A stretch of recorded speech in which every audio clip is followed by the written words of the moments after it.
IQ, EQ, and DQ. What is DQ? DQ is a term which was coined by Ajay Banga during his term as the CEO of Mastercard. It stands for Decency Quotient. Now, how is DQ different from EQ? It demonstrates that a leader not only has sympathy and empathy for their employees, but also has a strong desire to look out for them, which results in a positive office vibe. Now, over the years, we've seen a marked employee preference, partly driven by the millennials, to work for organizations that are ethical, that give back to the society, and leaders are really sitting up and noticing this. But employees don't want only that side, they want to experience their employer's caring, sharing side firsthand in the way that they are treated. Treating employees well is maybe a first step, but extending it to other stakeholders and the wider community is a skill that leaders need to develop, and that's where DQ comes in to guide them. How does it play out in real life? Brandon Matthews is an American professional golfer. In 2019, during the Argentine Open, he and Ricardo Celia had finished in a tie, forcing extra holes.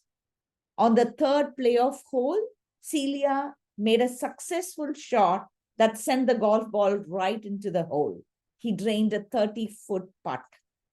Now, Brandon was desperately needing to make his putt to stay alive and extend the two-man playoff to a fourth hole. Why was this so important? Because not only was a tournament victory online, this also guaranteed entry into the next year's Open Championships. So Brandon takes a deep breath, settles himself, lined up the putt, and during his backswing, a fan yelled, and Brandon Matthews, distracted, missed the putt. I got over the putt, took the putter back, and heard a kind of yelp or a scream, Brandon says. And at that stage, as we see even in tennis, any minute noise resonates and can be distracting.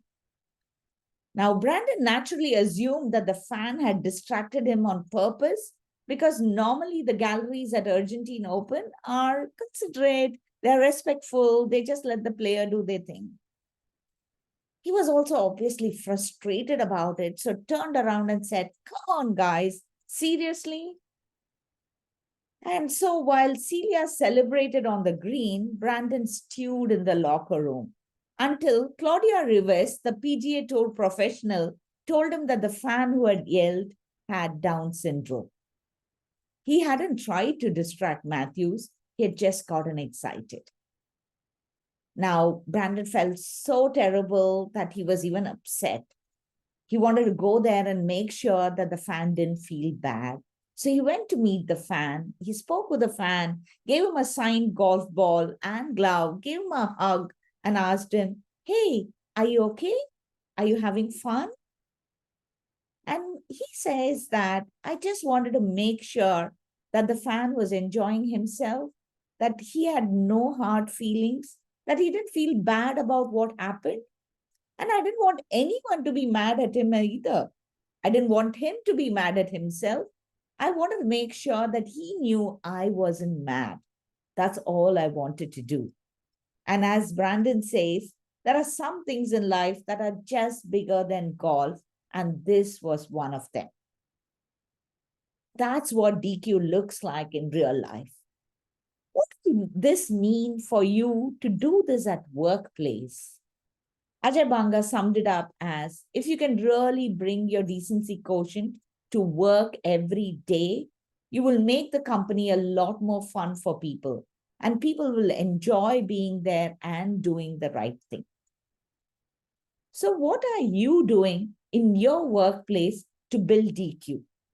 Do share in the comments.